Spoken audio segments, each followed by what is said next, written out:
మాతృ రుణం తీర్చుకోవాలని 1,00,000 బంగారు నాణాలు సంచిని తల్లికి ఇస్తూ, అమ్మా, ఈ నాణాలను తీసుకుని నీకు ఇష్టమైన విధంగా ఉపయోగించుకో, దానితో నీ రుణం నుండి నాకు విముక్తి లభిస్తుంది అన్నాడు. తల్లి నవ్వి ఊరుకుంది. కానీ ఆ యువకుడు అదే మాటలను మళ్ళీ మళ్ళీ చెప్పడంతో తల్లి ఇలా అంది. బిడ్డ, నా రుణం తీర్చుకోవాలి అనుకుంటే డబ్బు నాకు అవసరం లేదు. నీ ఒకరోజు రాత్రి పసిబిడ్డగా నా వద్ద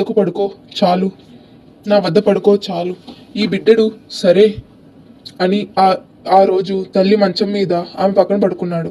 అతనికి నిద్ర రాగానే తల్లి లేపి, నాయనా, దప్పిక అవుతుంది, నీళ్లు తాగించు అన్నది. కొడుకు సంతోషంగా లేచి గ్లాసుతో నీళ్ళిచ్చాడు. 2 గుటకలు వేసి గ్లాసును జారవిడిచింది. నీళ్లు పడి పక్క తడిసిపోవడంతో చూసి, ఏమిటమ్మా ఇది అన్నాడు. పొరపాటు అయిపోయింది నాయనా అంది తల్లి. కొడుకు మౌనంగా పడుకున్నాడు. అతడికి కాస్త నిద్ర పట్టగానే తల్లి మళ్ళీ లేపి, బిడ్డ, దప్పికవుతుంది, నీళ్లు ఇవ్వు అంది. ఇప్పుడే కదా నీళ్లు తాగావు, ఇంతలో మళ్ళీ దప్పికయిందా? పత్తి గింజలేమైనా తిన్నావా అంటూ చిరాగ్గా లేచి నీళ్ళిచ్చాడు. తల్లి మొదటి మాదిరిగానే 1-2 గుటకలు వేసి నీటిని పక్క మీద ఒలకబోసుకుంది. కొడుకు కోపంతో, అమ్మా, ఏమిటిది, పక్కంతా తడిపేశావు, కళ్ళు కనిపించట్లేదా అన్నాడు. నాయనా, చీకటిగా ఉండడంతో గ్లాసు చేతి నుండి జారిపోయింది అని చెప్పింది తల్లి. అది విని కోపాన్ని తమాయించుకున్న కొడుకు మళ్ళీ నిద్రలోకి జారుకున్నాడు. అంతలో తల్లి మళ్ళీ లేపి మంచినీళ్ళు అడగడంతో కోపం పట్టలేకపోయాడు.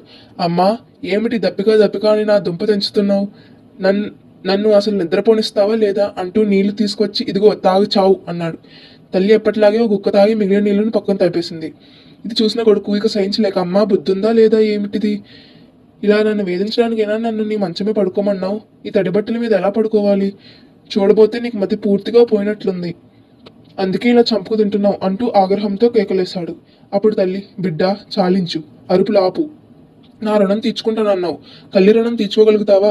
నీ తల మీద ఎన్ని వెంట్రుకలున్నాయో అన్ని జన్మలెత్తి నిరంతర సేవ చేసిన మాత్రం నుండి విముక్తుడు కాలేవు.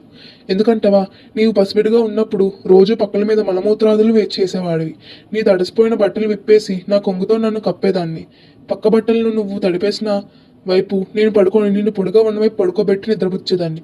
ఇలా ఒకరోజు కాదు, ఒక వారం కాదు, కొన్ని సంవత్సరాల పాటు నీ అంతటా నువ్వు వేరే పడుకోగలిగేలా వరకు నేను ప్రతిరోజు అలానే ఎంతో ప్రేమతో చూస్తూ ఉండేదాన్ని. కానీ నువ్వు 1-2 సార్లు నీళ్లతో పక్క తడిపినందుకే కోపం వచ్చి విసుక్కుంటున్నావు. ఒక్క రాత్రి నిద్రలేనందుకే వీరంగం వేస్తున్నావు నువ్వు అంది తల్లి. ఆ కొడుకు సిగ్గుపడి తల్లి పాదాలు పట్టుకొని, అమ్మా, నా కళ్ళు తెరుచుకున్నాయి. బిడ్డలను కనిపించే క్రమంలో తల్లిపడే శ్రమకు, ఆమె చేసిన సేవలకు, ఆమె త్యాగాలకు, కష్టాన్ని సహనానికి బదులు తీర్చుకోవడం అన్నది ఎన్ని వందల సంవత్సరాలు సేవలు చేసినా జరిగే పని కాదు. నీ రుణం చెల్లించడం అసంభవం. నేనే కాదు, లోకంలో ఎవరు కూడా తల్లి రుణం ఎప్పటికీ తీర్చుకోలేరు.